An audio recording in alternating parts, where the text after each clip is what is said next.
Today, with the executive order I am about to sign, we will bring the change that so many scientists and researchers, doctors and innovators, patients and loved ones have hoped for and fought for these past 8 years. We will lift the ban on federal funding for promising embryonic stem cell research.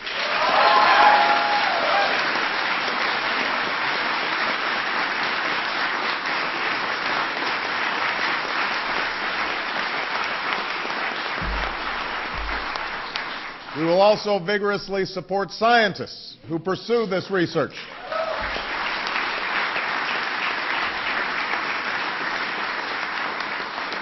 And we will aim for America to lead the world in the discoveries it one day may yield. You know, at this moment, the full promise of stem cell research remains unknown, and it should not be overstated. But scientists believe these tiny cells may have the potential to help us understand and possibly cure some of our most devastating diseases and conditions, to regenerate a severed spinal cord and lift someone from a wheelchair, to spur insulin production and spare a child from a lifetime of needles, to treat Parkinson's, cancer, heart disease, and others that affect millions of Americans and the people who love them. But that potential will not reveal itself on its own. Medical miracles do not happen simply by accident. They result from painstaking and costly research, from years of lonely trial and error, much of which never bears fruit, and from a government willing to support that work. From life-saving vaccines to pioneering cancer treatments to the sequencing of the human genome, that is the story of scientific progress in America. When government fails to make these investments, opportunities are missed. Promising avenues go unexplored. Some of our best scientists leave for other countries that will sponsor their work. And those countries may surge ahead of ours in the advances that transform our lives. Now, in recent years, when it comes to stem cell research, rather than furthering discovery, our government has forced what I believe is a false choice between sound science and moral values. In this case, I believe the two are not inconsistent. As a person of faith, I believe we are called to care for each other and work to ease human suffering. I believe we have been given the capacity and will to pursue this research, and the humanity and conscience to do so responsibly.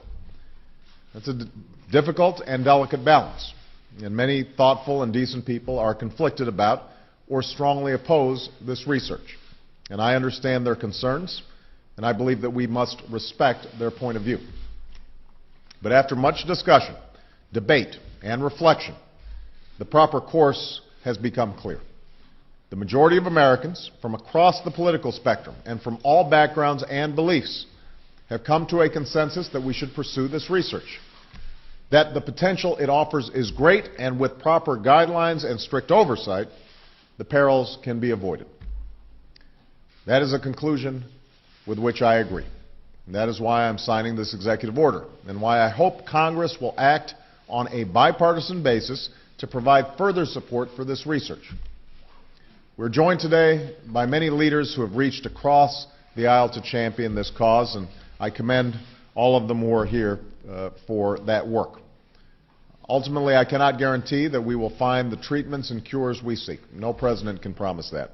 But I can promise that we will seek them actively, responsibly, and with the urgency required to make up for lost ground. Not just by opening up this new front of research today, but by supporting promising research of all kinds, including groundbreaking work to convert ordinary human cells into ones that resemble embryonic stem cells. I can also promise that we will never undertake this research lightly. We will support it only when it is both scientifically worthy and responsibly conducted.